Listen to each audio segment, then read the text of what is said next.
Welcome to The Disappearing Mind, a unique podcast helping you find clarity and support along your dementia journey. Now, join National Dementia Trainer and Coach Dawn Platt for an all-new episode. Welcome back to the Disappearing Mind podcast. I am your host, Dawn Platt, dementia advocate, coach, and memory care leader.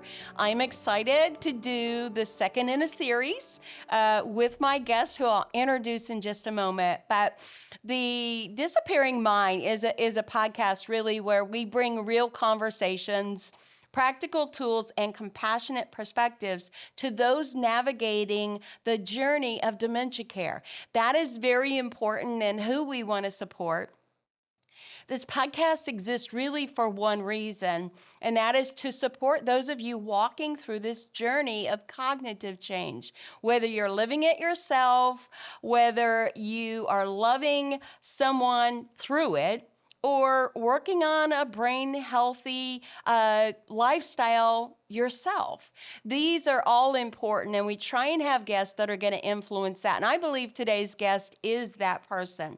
We will continue to advocate for better treatments and future cures. But until we have them, we're going to focus on what's modifiable. So with that, today, we're talking about something that doesn't get enough attention in everyday conversation, and that is inflammation. Not dramatic inflammation, not visible swelling, but the slow, silent kind. And we're going to be connecting it with brain health through diet. Today's episode, I'm joined again by registered dietitian Carrie Bloemers, author of The Mind Diet for Healthy Aging. Carrie, welcome back. Thank you, Dawn. Great to be back with you. I am so happy to get into today's episode. I really feel like that this is a preventative health, a brain health segment, and so happy that I could have you again on the podcast to talk practically to people that are looking for hope. I always like to, talk about things we can do. We always feel like there's not a lot we can do. We always feel like the dreaded diagnosis is the end. And there's really a lot of things, a lot of steps that can be taken. I do want to share with my audience that I was recently in a meeting, a roundtable with the National Alzheimer's Association, of which I sit on the Dementia Providers Roundtable. And with that, I want to say in this year's session, there is a real focus on not only preventative health, but brain health and actions and steps that you can take even once you get a diagnosis. So I'm excited that Carrie is part of this podcast, and I feel like not only is what she has to say helpful, but it's practical, and I think it casts hope. So before we begin today, I want to highlight her book. And Carrie's a registered dietitian. I've mentioned that. She's the author of The Mind Diet for Healthy Aging with a daily tracker. It is a guide designed to help people adopt a brain healthy lifestyle, eating habits. And what I love about it is her work just focuses on the mind diet, but it's done in a very practical way.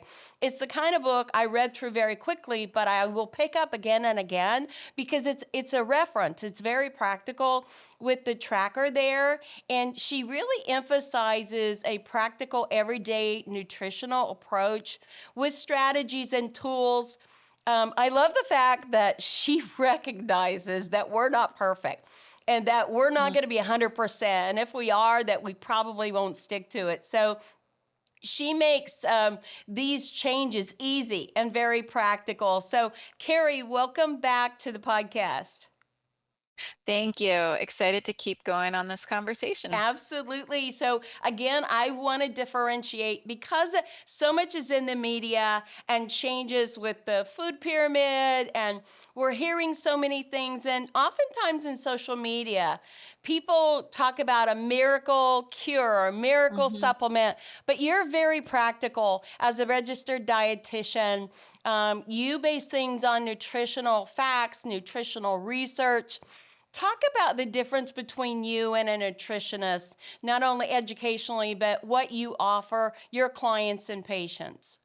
Absolutely. And thanks for that. I think, the training of a registered dietitian is bachelor's plus master's plus internships in multiple areas of nutrition, not just what we think of that nutrition counseling, but clinically and micronutriently and in the community. So it's a very well-rounded curriculum and then continues to govern us as a group, requiring ongoing education that we stay up on the latest nutritional science because nutrition science is evolving, which is exciting. It's honestly a fairly young science, and we make new findings and we need to interpret and be able to integrate them as appropriately. The difference in training between nutritionists or coaches, is really that level of internship and other ongoing education. None of that's required. So what you may see in the media or on social channels, maybe someone talking from their own experience, which should not necessarily be applied to another person when we don't know their medical history, their supplements, their medications, anything they're taking.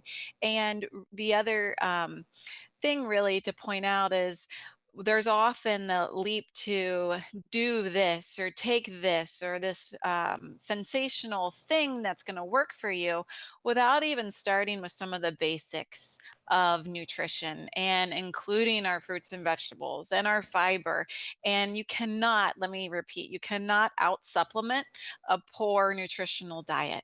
Right? If we're still eating a lot of high sugar, high processed foods, or really not even incorporating the fruits and vegetables, it doesn't really matter how many supplements or other things you take or buy. It's not going to outweigh that healthy quality nutrition that's the foundation of everything. That's practical advice, Carrie. But before we get started, this is the second in the episode with Carrie on the disappearing mind. But so let's just go back for just a moment. The name of her book is The Mind Diet for Healthy Aging Daily Tracker. So Carrie, just give us a high-level overview of the book and what it contains for our listening audience.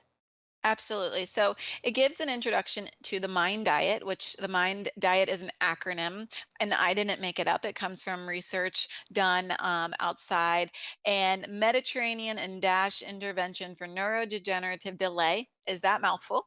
It emphasizes 10 groups of foods that have found protective, powerful factors that we should be including for our brain health and preventing this neurodegenerative delay. And it also has 5 groups that we should know to avoid because they're highly inflammatory. They may cause a lot of high blood sugar and could be harmful for our health outcomes. I've also worked to include other lifestyle factors, so physical activity, sleep, stress management, mindfulness, nature, gratitude, all other powerful forms of lifestyle behaviors that can also improve our quality of life. Paired that with a tracker at the end to really help people build awareness on their habits, some things they may already be doing, which is great. So let's celebrate those. And then other areas we can work on. And like you mentioned, I don't preach or expect perfection of anyone, even myself or my family and others. Dietitians are not the food police. We get that reputation a lot, but we're not judging. But a tracker can help bring awareness to those opportunities and help you accomplish and move forward in categories as well. Well, you've mentioned it, so I have to ask about it. I was just laughing, thinking to myself, I don't know if I'd want to go to dinner with you. Would you analyze what Oh, I was eating on my plate? no, that's the thing. We also see food as connection and Right. enjoyment like everyone else, right? Yeah. While food, a majority of the time you want to think about as fuel and a powerful form of fuel to help prevent disease and help us stay healthy and thrive. It also, there's that 20% that's about connection, tradition, Mm-hmm. culture, experiences that we should be able to incorporate and enjoy in our lives. Thanks, Carrie. So, since this episode is about inflammation, and you've already Yeah. mentioned it, I'm going to ask you what are the 10 categories, but more importantly, in this episode, what are the 5 we should avoid? Okay. So to start with the 10 to include, right? It's your leafy green vegetables. It's your vegetables themselves, all other ones. Berries, your nuts and seeds, extra virgin olive oil, whole grains, fish, the beans, lean poultry, and the 10th category there would be red wine. But that one is now debatable, so we could talk further about that. Uh-huh. And then the 5 to avoid. The number 1, we have butter. Separately, then, second, we have cheese. Third, we have red meat. Fourth is your fried food. And 5 is your sweets. So all groups you might think of, like, I knew that would fall in that side of things. Mm-hmm. Mm-hmm. Yeah. Yes, yes. So, okay, well, let's get into this part because I think it's really important just because of the research that's out there. Some of the things that we're hearing from the Alzheimer's Association researchers and world-renowned researchers throughout. So let's start really simple for our listening audience because I want to connect inflammation to Alzheimer's disease and related dementias, Yeah. right? But when we say inflammation, most people think about swelling or injury. But what is chronic inflammation, and specifically, what is neuroinflammation? Yeah.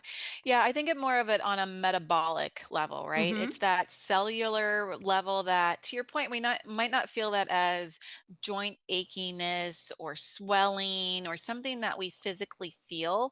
The other internal inflammation that's on that metabolic may be more silent, may not necessarily have connected symptoms, whether you may improve your quality of sleep after you decrease your level of those inflammations in your body, but it might not feel directly correlated at the time.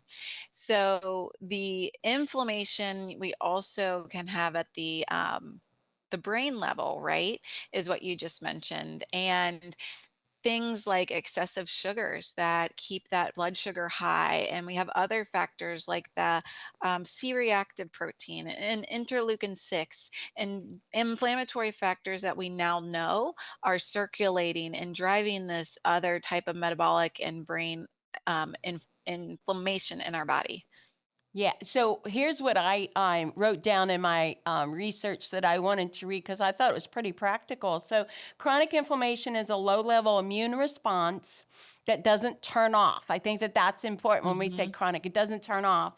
Instead of helping the body heal and then stopping, which is what we see with a injury or something like that, right? It stays active for months or even years and can slowly Hmm. damage tissues and organs. So, even Yes. if you don't have obvious symptoms, which is really interesting. But chronic inflammation is like a small fire in the body that keeps burning instead of going out.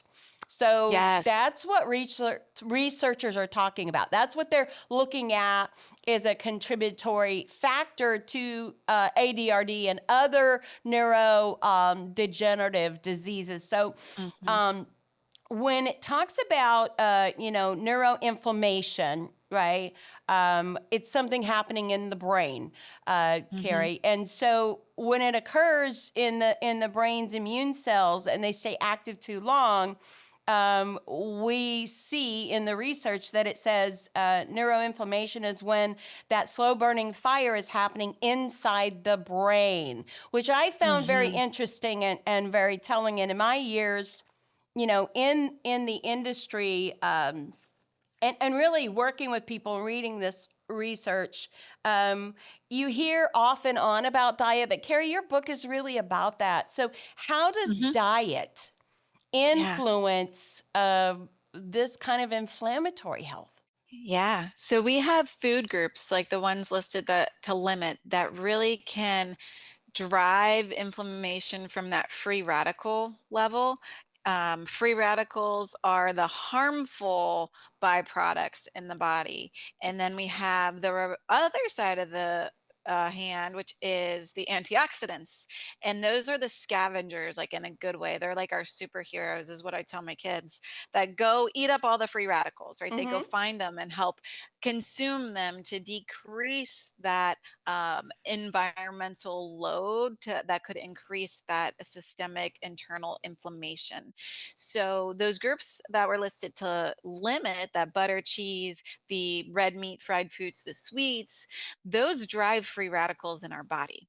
And those factors are harmful, and they are associated also with cancers and the dementias and other chronic diseases as well.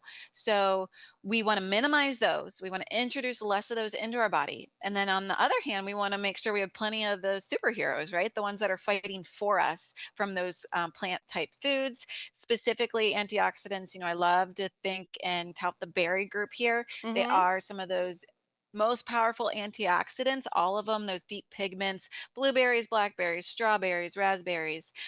Your berries can be frozen. It can be a great way to include berries, especially when they're not readily available or they're really expensive because they're shipped across country. Buy the frozen organic berries and make smoothies, or throw them in a Greek plain yogurt or some oatmeal, some whole oats that you make, to include those berries on a regular basis. Those powerful super antioxidants in our body, they get the free radicals and help lower that systemic inflammation as well. So, the Alzheimer's Association and leading researchers are increasingly highlighting inflammation as a key contribution to cognitive decline, neurodegenerative disease. While Alzheimer's was once, primarily defined by plaques and tangles, which is still the case, but growing evidence is showing that this chronic, long-term, right, low-grade Yep. inflammation in the body plays a meaningful role in the disease. So I've looked up some key factors and references, which I want to read to the listening audience, because I think they're powerful, and we're seeing more and more evidence coming forward in and about this. So when we're talking to early onset, or we're talking to people that are just listening because they're interested or concerned, right? These factors can really make a difference if they start now. So the Alzheimer's Association now identifies inflammation as a core biological process involved in Alzheimer's disease development. Okay, so that is very, very key. It's not just plaque and tangles. We know it's the classic sign, and I was taught that. I've always heard that, but it hasn't been that long that we've started hearing about inflammation. It's just, we know when I was in nursing school, we didn't hear anything like that. So this is important. In 2015, there was a review that was published in the Lancet Neurology describing neuroinflammation as a significant component of Alzheimer's pathology.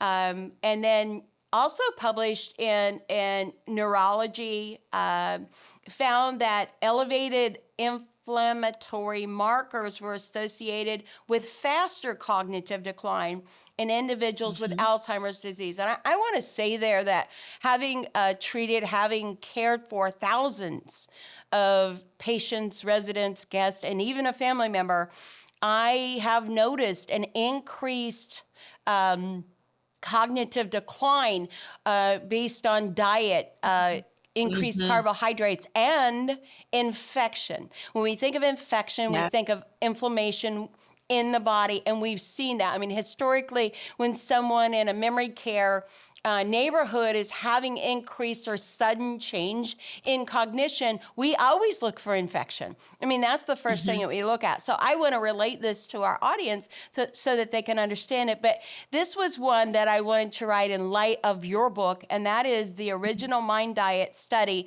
that was published in 2015 in Alzheimer's and Dementia, showed that up to 53% reduced risk of Alzheimer's in the study itself, with high adherence to a dietary pattern known as a reduced inflammatory load. So basically what they were saying is that they could measure that difference in that group, right? And it's continued. Yes. Go ahead, Carrie. No, I love where you're going. I don't want to cut you off. No, but Sorry. I mean, it's continued. We're 11 years later, right? And we are still seeing more and more evidence, more and more being talked about. So this is a key factor in prevention. It's a key factor, Absolutely. not in maintenance. How about maintenance? Yep. Maintaining a healthier Absolutely. lifestyle. So giving this, Carrie, how important is your book, and how important is the Mind Diet contributing to cognitive decline? So one of my favorite facts that Alzheimer's Association has on their website is that Alzheimer's disease begins 20 years or more prior to that onset of symptoms that we all think of, right? Hmm. So that means really that inflammation, right, is increased up to 20 years prior, suggesting there's that very substantial window of time where we are able to intervene and slow, change course, the progression of the condition. It's more silent though, right? Inflammation is that silent component that, like we talked about, doesn't necessarily correlate to an external type symptom, but is driven by our lifestyle, the foods we choose, how we manage our stress, the amount of sleep we get, and all those factors that really get pulled together. So, in your book, you tie this together, right? How does the mind diet approach and your book outlined help reduce the inflammation factor that could be happening? And how could our Mhm. audience begin practically applying it to their daily life? Yeah. So really the Mind Diet Protocol focuses on those 10 food groups to include and the 5 to avoid. So I go through all those as individual components in the book, using lists to just build simple references for everyone. I also touch on ultra processed foods, and I think it's relevant to this inflammatory discussion. Ultra processed foods are also associated with increased inflammation and cancers and dementias as well, that neurodegenerative condition. So, ultra processed foods. So I like to think of a food on like a continuum, and one that I'll pick on is the sweet potato because when I'm giving a talk in person, people will always ask me like, "Well, how about sweet potato fries?" Like because our fries are orange, we think they're better, right? That we think Right. they're Yeah. healthy. But sweet potato fries are at the far end of like a process continuum, right? We took a vegetable, sliced it, and deep fried it in oil, and we create some harmful byproducts with that. So that is harmful. That's inflammatory. If we walk it backwards, on the other end, we have that just baked sweet potato in a way we can enjoy and eat it. In the middle, we can think of more like other ways we can process it. Like, well, okay, maybe I did roasted cubes with oil and seasoning. Maybe I made a mashed sweet potato that has butter and a little cream in it. And so if you think about foods on like a continuum of a whole food all the way to a more processed food, everything on this side that's more processed is going to drive, and not, we don't want to help, right, that inflammatory load on our body, but that's what it's going to do. It's going to add to that inflammatory body in our, or inflammatory levels in our body. Talking about in the book, ultra processed foods, that's, there's a lot of convenience items for modern day society, but that's something to be aware of and have some caution around, and eat more whole foods than processed foods. Beyond nutrition in the tracker, really looking holistically at lifestyle and wellness. So bringing in other factors surrounding physical activity, and finding something that's accessible to you where you are, and that could be increasing steps in walking, but if that's too far of a progression, starting from where you're at, and that could be a chair, and what can you do to move. And I think as we start moving, we also build endorphins, we build positivity, and that has a cascading effect. But there's sleep, there's gratitude, there's nature, there's mindfulness and stress management tools as well, that really are part of a holistic approach with the neurodegenerative delay. So, Carrie, in my experience, in my practice of working with people with dementia for well over 30 years, I have personally seen differences in cognitive Mhm. decline. I've seen a slow progression, I've seen a fast progression, right? So, let's talk about your practice and the people that you work with, and specifically those that are experiencing cognitive decline. Have you seen cases where Mhm. dietary changes have made a noticeable difference? And what would those differences be? We're talking really here about quality of life. We're talking about making a difference. Tell us about some of the patients that you've served and where you have seen either slowed progression or a differentiation in quality of life. Yeah. My current role really has me in group settings versus one-on-one. So I speak to more people all together, right? And this is my favorite topic to instruct and teach them on. And it's usually, though, after that's shared, someone who comes and shares their testimony about things that they've changed or something they've learned, or come back and see, a different lecture at another time. And I think they find surprising correlations. Like, I did this and never realized I was going to sleep a lot better. And that's been so life-giving for their energy, or how they interact with a family member, or partner or spouse. So there's those surprise factors I see for people more often than not, that sometimes it's like, oh, I have to change my diet, and then there's the correlation to weight, right? Like, well, I lost 10 pounds or lost 12, but it honestly is reaped more in energy levels and their overall quality of life and well-being versus even those weight outcomes. The other thing I hear from people as they make these nutrition changes is they don't miss the sweets or the salty processed foods once they get started. One interesting fact about your mouth and taste buds is there's so much cellular turnover there. We have a new set of taste buds in our mouth like every 2 weeks.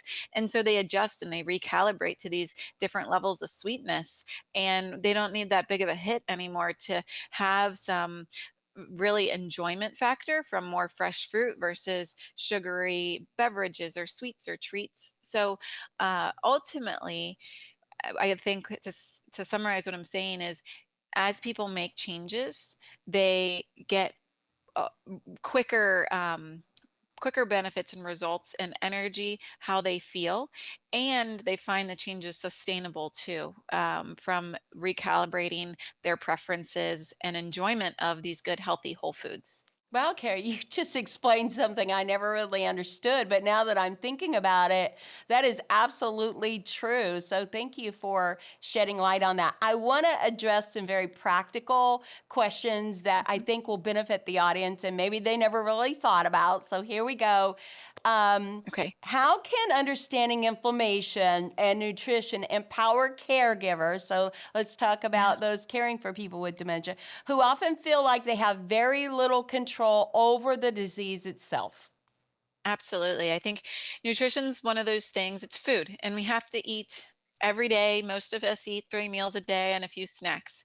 And through that food, right, for the patient and the caregiver, that's a choice that we get to make, and it's either fueling or fighting disease. Right. And it's all different type of diseases.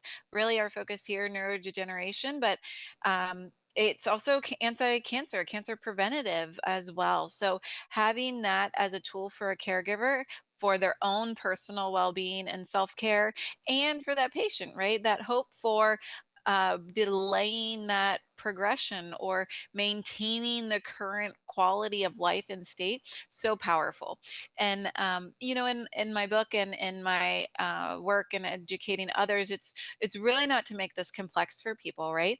Where we really want nutrition to be accessible, find patterns of foods and recipes that are enjoyable for your family. And it's okay to repeat things, right? Make it manageable. Mm-hmm. I would never want it to seem insurmountable to start adding new foods or ingredients or components into normal diets.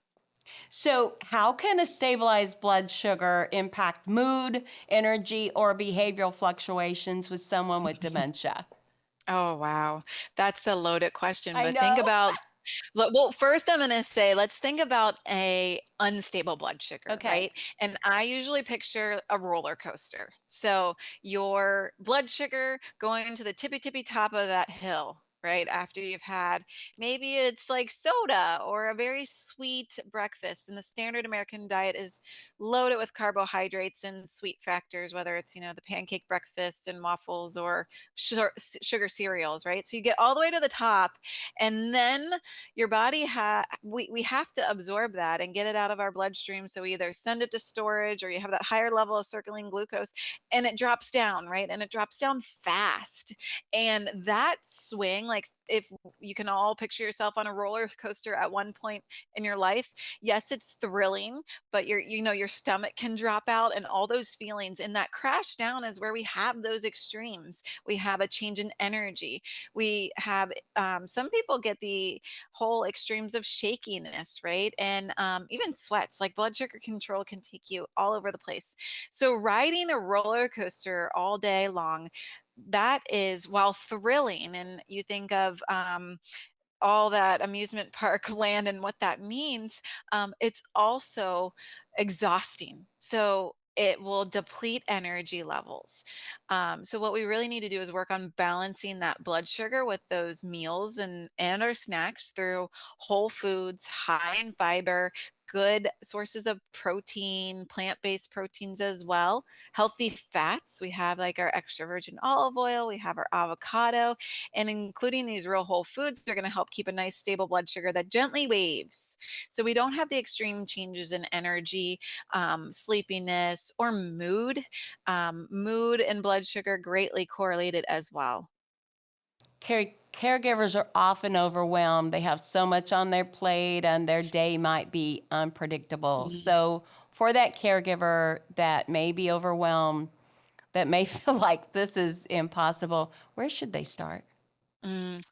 I really recommend starting with one thing, right? If you look at the food groups of the Mind Diet, it does emphasize foods to include. And so, whether that's green leafy vegetables or the berries we were talking about, pick one component and work on including it somewhere every single day.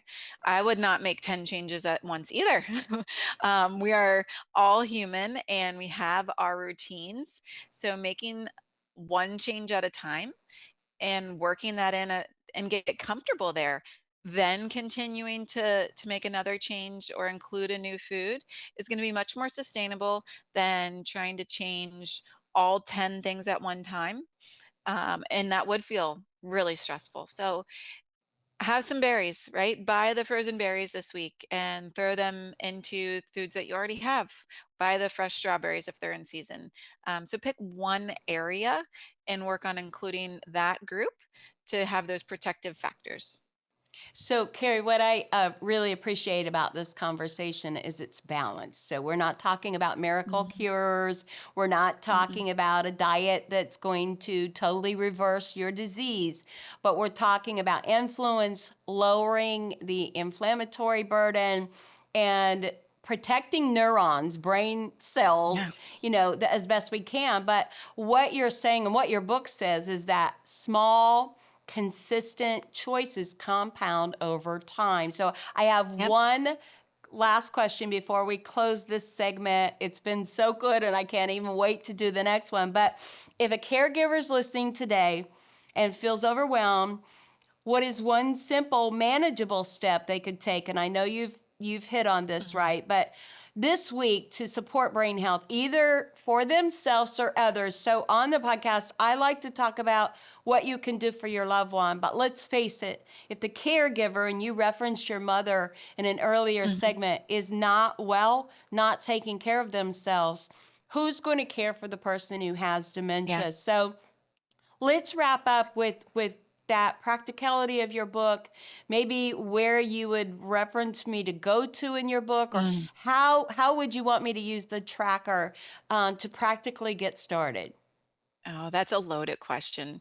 And with patients, with groups, with people that I speak to, I never like to prescribe or pick for them. So that's my challenge in answering this question. Okay. I would say whatever food group you heard or lifestyle factor, like picked your brain, like your brain picked that as one of interest or curiosity, or whatever that is, willingness possibly, go there. go where the energy is, where you're ready to begin. What they find when dietitians prescribe diets without patients being involved or us suggesting exact menus, even they might be adhered to for that week where they feel forced, but then they quickly go back to other habits. However, when you all, if you're a caregiver listening, are a part of that decision making process and pick out and choose what's going to work for your life right now in the midst of all that stress and make that next step, that's where we'll find success. So, we covered a bunch of different areas in this episode and the previous one on different food groups to enjoy, those to avoid. I've mentioned sleep, nature, gratitude, and maybe what you can manage right now is thinking of 3 things you're grateful for every morning or every evening. And so my recommendation is go where the energy is taking you, where you really picked up that interest and can think that's a manageable next step. Carrie, thank you for your expertise and sharing your heart today. To my Yes, you're listening welcome. audience, I want to say that every meal is information. We've heard that from Carrie. Every day is influence. Until we have the cure, learn what is modifiable, learn what you can do simplistically, reach out, listen to the podcast, get Carrie's book, The Mind Diet for Healthy Aging, use that daily tracker. And until next time, make it a memorable day. Thank you for joining us for the Disappearing Mind podcast. We hope it's helped you find clarity and support along your journey. Be sure to subscribe to never miss an episode, visit our website to suggest future topics, and share the podcast with friends and family.